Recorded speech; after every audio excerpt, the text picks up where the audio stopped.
All right.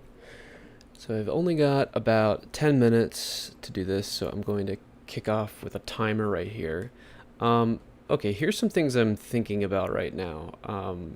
So Simon Wardley has offered us this thing called Wardley Mapping. He's offered it Creative Commons Attribution Share Alike. You can read a free book, you can go like use courses, you can watch YouTube videos in order to learn it. And Simon's basically funding whatever work he does in the Wardley mapping space, either through like the research that he's doing or the opportunities that he gets from being a researcher, being asked to speak at things. And there are lots of other folks who are, working on Wardley mapping through their own private practices, through the work that they're doing inside the companies. Lots of consultants playing with it. Not a lot of people doing what I'm doing, I think, which is investing in Wardley mapping just for the sake of making the thing better, and then trying to like just push things forward. And that's mostly just because I have been an independent kind of free agent doing my own thing. Like, what could I work on? I could work on this or that, etc. So that puts me in this like weird position where I have to decide where to invest my time, and I have to play this like weird balance between doing lots of free stuff so that we push mapping forward, and then doing paid stuff so that I can like you know pay rent and things like that. So I spend a lot of time thinking about who to focus on, and I'm not sure I have that thing figured out ever. And I realize like one of the common struggles that I'm dealing with is like, should I focus on a particular niche, whatever you say, whatever you call it, where it's like a particular persona, like a software developer between the ages of 25 and 35 who lives in Seattle or something like that. Like that, like niching in seems to be like common advice, but I keep like resisting it. And I think I finally cracked why I keep resisting it. And I think it has to do with the red ocean, blue ocean metaphor, which I'm only like vaguely familiar with. So I'm going to walk you through my thinking real quick, and then I'm going to probably just lay out all my assumptions, and you can tell me how I'm wrong.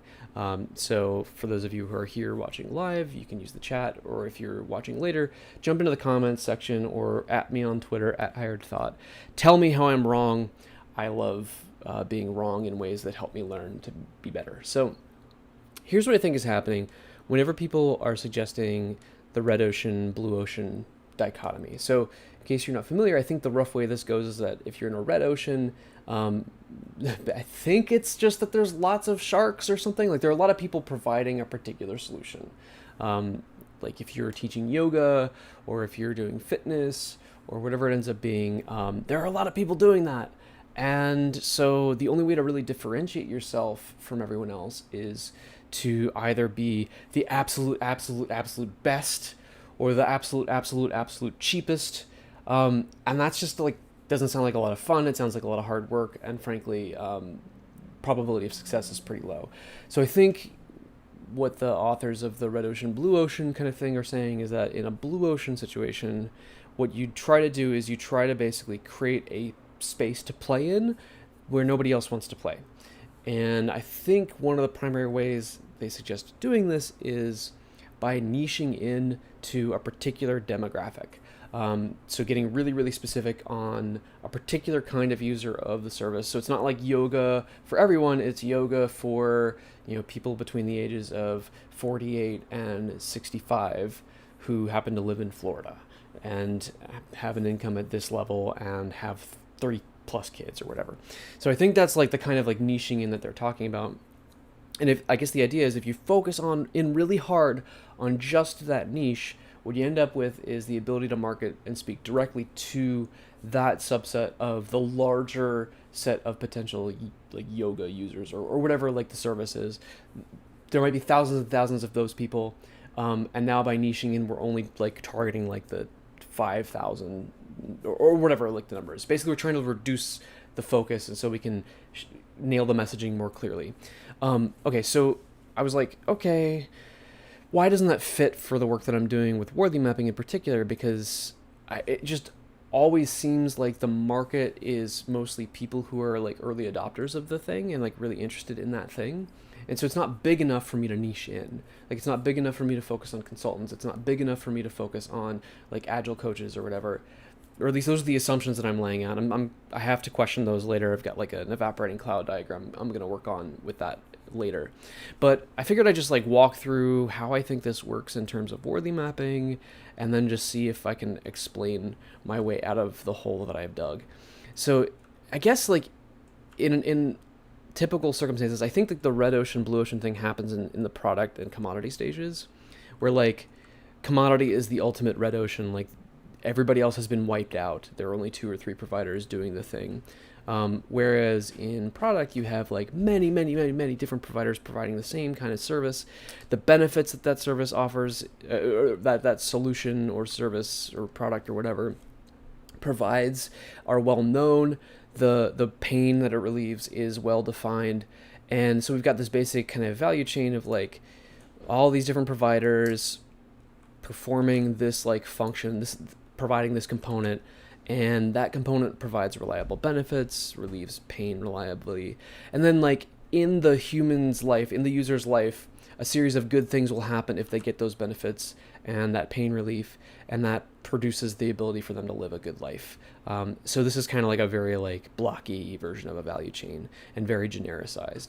So I think like standing out from the crowd by slicing this vertically is what the blue ocean thing is talking about. I might be wrong on this, but I think what they're saying is basically, hey, there are so many different kinds of humans out there who need specific kinds of benefits, specific kind of pain relief enabled by this solution. Niche in on that, get your messaging right on that. So I think the idea is that maybe things are different and work differently if you move left or right. Like I kind of alluded to, if you move right, your solution actually is less of a solution, it's more of like infrastructure, where like you're not trying to make sure people get the benefits, you're just ensuring that the benefits happen, and like they're not even paying attention to that transaction so much. It's just a background kind of thing. And instead of relieving pain, I think you're like preventing pain. And again, like the infrastructure is just kind of like tacit, it's quiet in the background. And so then a series of good things happen, etc. All that kind of is happening in the background. But in Genesis and in custom, I think it's a little different. I think when you're in Genesis, like you have a completely new thing. We're not sure if there are any benefits to it. We're not sure if there's any pain that can be relieved by it. And like, we don't even know how to connect it back to humans living a good life. We just don't have an answer to that. And then in custom, we've found some sort of value, some sort of thing that can provide benefit, but we're not sure how to make it happen. Every single time is different. And like there are like, whereas like maybe the inventors of a thing in Genesis, there was only one of those. Now there are like multiple people trying to advance the field, and like they each have their own custom way of doing it. And they're trying to answer this question for the people that they're providing the benefits to.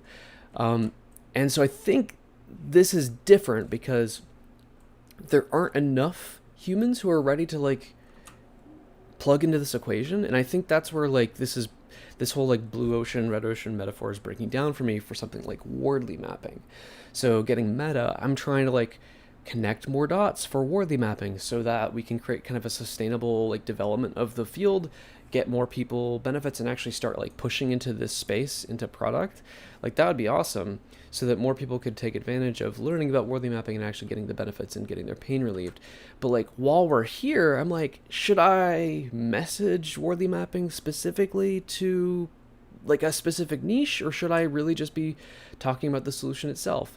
And I suspect because we're not crossing this threshold yet, because we're not seeing the enormous competition down here yet, and because even the benefits and the pain relief are kind of undefined right now, I'm feeling like this blue ocean, red ocean metaphor doesn't quite work for the work that I'm doing, at least. So anyway, this was kind of like how I was trying to like verbalize the problem in my brain. I have no idea if I'm on the right path for this or on the right track with this. I suspect when it comes to marketing and things like that, what I need to be doing is like focusing in on evolution. Like people are talking about the wonder of the thing in Genesis. People are focusing on building and constructing awareness and learning, having many models of explanation, no accepted forms. We're in the Wild West. I think this is what I need to be paying attention to. But yeah, I haven't quite figured it all out entirely. So here's my spontaneous discussion of what's going on. So anyway, too long didn't watch, I think, Red Ocean, Blue Ocean metaphors. Really about the right half. Oh, and James is saying that in the chat. Thank you. Perfect. Yeah, I think that's it. I think that's like, I've been conflicted. I've been like, oh, I'm a failure because I'm not not niching into this particular like demographic and blah blah blah. And I think I do have to be careful about managing variety, not trying to be all things for all people. But yeah, I think that resolves the issue for me. Is like, maybe this red ocean, blue ocean idea doesn't apply so much in Genesis and custom build. Maybe it's more for product and commodity. Anyways, I hope that was helpful or at least interesting. If not, whatever. One of these will be useful at some point. Let me know in the comments below. If you did find it helpful, subscribing would be awesome. Letting me know if it sucked would be awesome too. If you could just give me a good old thumbs down and I'll stop doing this kind of stuff maybe. And maybe moving more towards things that would provide value. Thank you so much for hanging out here. I appreciate you. Have a